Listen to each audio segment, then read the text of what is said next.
never want a serious crisis to go to waste. And what I mean by that, it's an opportunity to do things that you think you could not do before. If there's ever a place I could be that I'm not going to get in trouble, it's going to be at FTX. I just wanted to let you know, jail's not that bad. It's not the worst thing ever. So don't fret if that. I hope it doesn't happen, but if it does happen, it's not that bad. Good to know. Sam?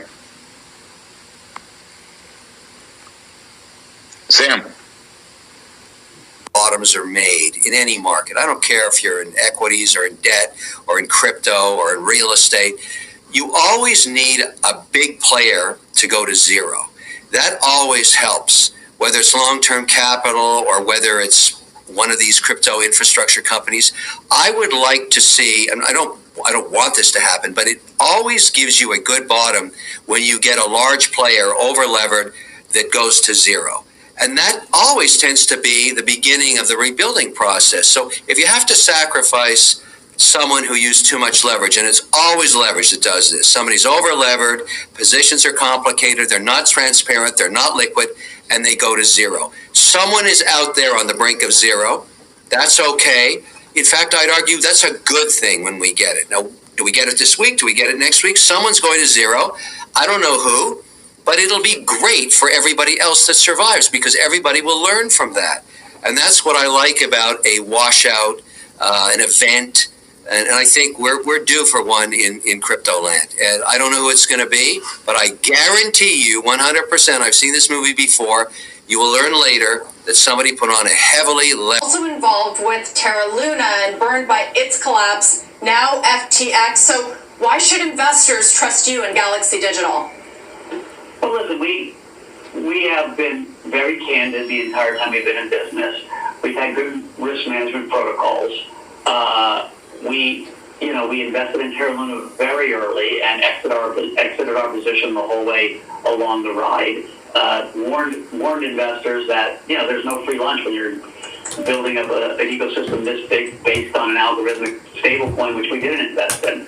And so, again, in early stage... Yes, but Mike, you exited those trades. Yes, Galaxy Digital did, but not the retail investors. How do you reconcile?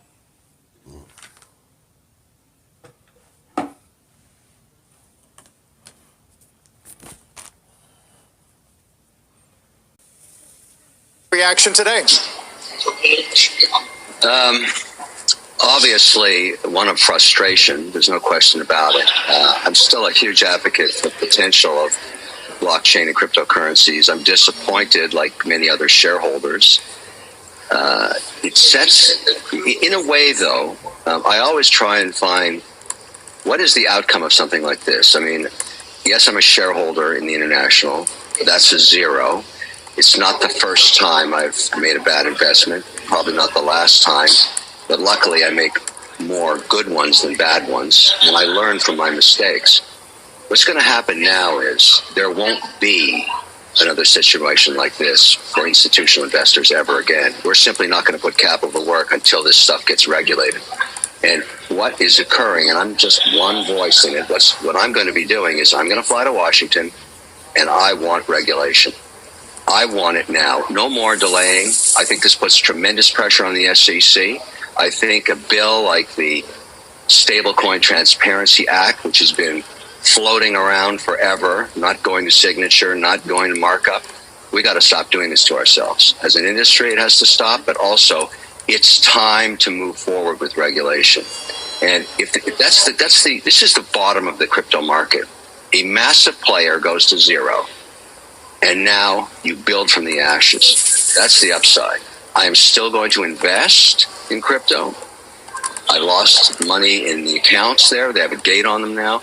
It doesn't stop me from buying more, and I'm going to do just that. I'm going to take advantage of the fact that most of these currencies and tokens and coins have absolutely been beaten into the ground as a result of this, and probably a buying opportunity. That's the way I look at it. What do you need to see on paper before you would put fresh money into the space again? An actual bill? Yes, I want to see it. I'd like to start with one thing. I don't think we can solve for every single asset in crypto.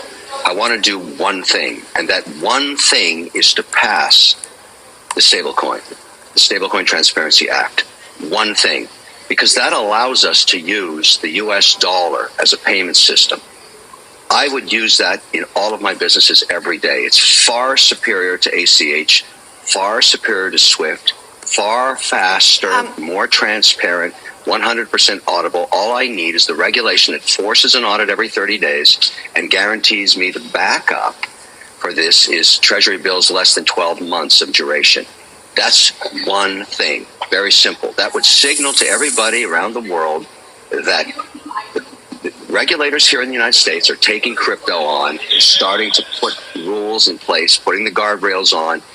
No one is going to play ball anymore in this space on an institutional level. Joining us right now is Anthony Scaramucci, Skybridge Capital founder, CNBC contributor, and somebody who had sold part of his business to Sam Bankman-Fried. Anthony, it's great to see you, sir. Well, I would say it's good to be here, but it's a concerning day, Andrew, and there's a lot of distress in the markets, and a lot of my friends think it's the worst week in cryptocurrency history. Well, let's talk about that, and let's talk about the ramifications of it. But first, on a very personal basis, you spent some time with Sam recently. What happened? Well, listen, I spent a lot of time with him, actually. We traveled to the Middle East. This is before these revelations were exposed. We were embarking upon helping him fundraise. He had purchased 30% of my business, and so as good citizens, we were trying to help him around the world. When the crisis hit over the weekend, I made a unilateral decision to fly down to the Bahamas on Tuesday in the spirit of helping. And so you caught what Brian was saying there. The original idea was this is a rescue finance situation, and could we somehow help, which would obviously help the entire industry.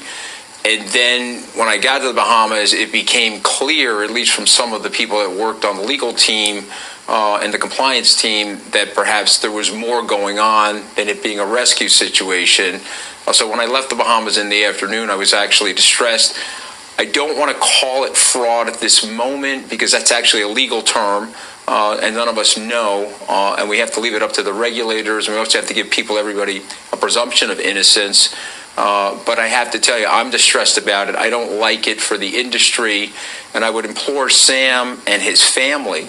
He has two wonderful parents, Joe Bankman and Barbara Fried. I would implore them to tell the truth to their investors, get to the bottom of it, stop 22 tweets, but get themselves in front of a regulator and explain exactly what happened.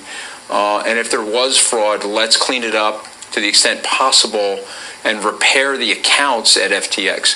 For myself, I'll be working on buying back my equity and restoring that. The good news for Skybridge investors, we're going to a different economy, and we're going to be learning more about that as we go. But clearly, we're learning that things can be done from remote locations. We're learning that technology can replace people even more than we thought.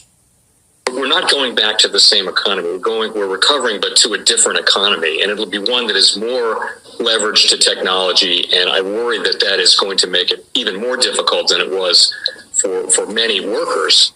In Silicon Valley, and my friends who work in technology know that what we did to the manufacturing workers, we are now going to do to the retail workers, the call center workers, the fast food workers, the truck drivers, and then even bookkeepers, accountants, insurance agents, lawyers, and on through the economy. So what happened to the manufacturing workers is a very clear sign. This effort.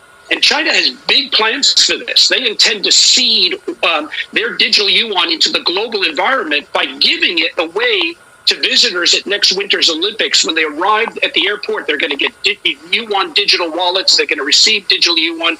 They're going to use it throughout their visits to Beijing, and then they're going to take it back to their home countries. They see this as a huge advantage. Why? Because who controls the underlying protocols, who controls the underlying standards of the future of money will control the future of money.